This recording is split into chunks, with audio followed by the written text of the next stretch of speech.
to marry a real princess. So he went on a long journey to find one. But every princess he met did not seem like a real princess. I must find a real princess, he said to himself. I will only marry a real princess. As the prince journeyed home, he was very sad.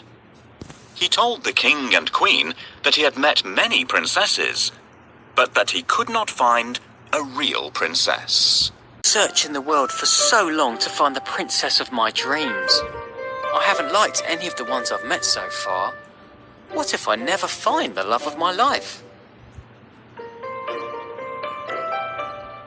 There was a frightening storm.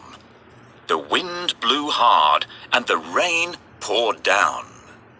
The lightning flashed and the thunder roared, but the prince heard nothing. He was fast asleep in his bed. Then, suddenly, above the sound of the raging storm, there was a loud knock at the palace door. Knock, knock, knock. "Who could that be at this time of night?" said the king. "And in such terrible weather," added the queen. The king put on his slippers and went to open the door. He peeped out to see who it could be. The weather was terrible. There was a flash of lightning, and standing there on the doorstep, the king saw a poor, bedraggled girl.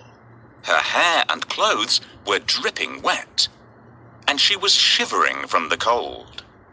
"Who are you?" the king asked. "I am a real princess," answered the girl. One stormy night, a cold and frightened princess appeared at the palace door. "Who is this beautiful girl who has arrived at our palace? Why has she walked there in such bad weather? She should try ringing the bell so that the servants will open the door. "Please let me in." She needs to ring the melody on bells." The king let the princess in, and the queen said that she could sleep that night in the spare bedroom. The princess was grateful and thanked the king and queen for their kindness. The queen then turned to the king and said, "We must find out if she's a real princess or not." "How?" asked the king. Without saying a word, the queen went to the spare bedroom and took off all the bed covers. She then took a small, hard, green pea from the kitchen cupboard and placed it under the mattress. On top of this, she piled not one, not two, but 20 more mattresses and 20 quilts. The princess climbed up the side of the very high bed and lay down to sleep for the night.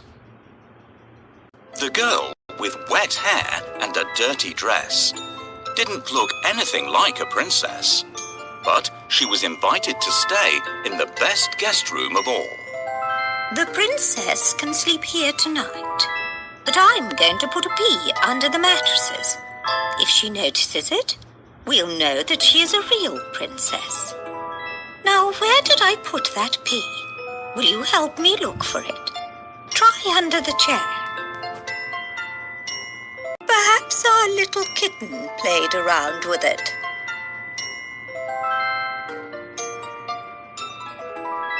"Oh, I wish they'd leave me to get some sleep. What are you looking for, Your Majesty?" "I can't find it here either. I might have put it in the drawer. Check in there."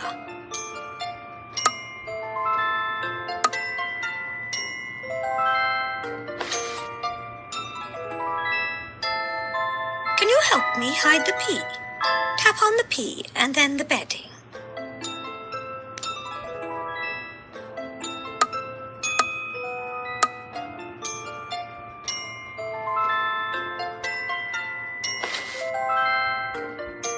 Well done, everyone.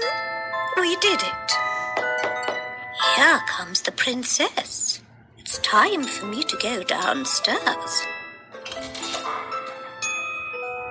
What a lovely person this young lady is. If only the prince could choose someone like her to be his bride. My goodness, such a big bed for me. Children, help me to climb up, or I will have to use the ladder to get up there.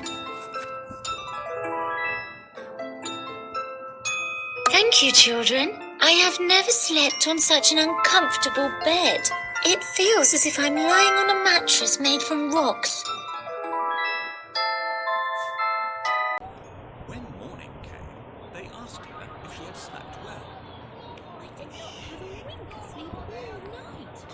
Said the tired princess. There was something hard in the bed, and this morning I have moved black and blue. The queen smiled and looked at the king. You see, only a real princess could be so sensitive. The king smiled and called for the prince. Once the prince had found his real princess. They were soon married and lived happily ever after. And the pea, it was placed in the museum.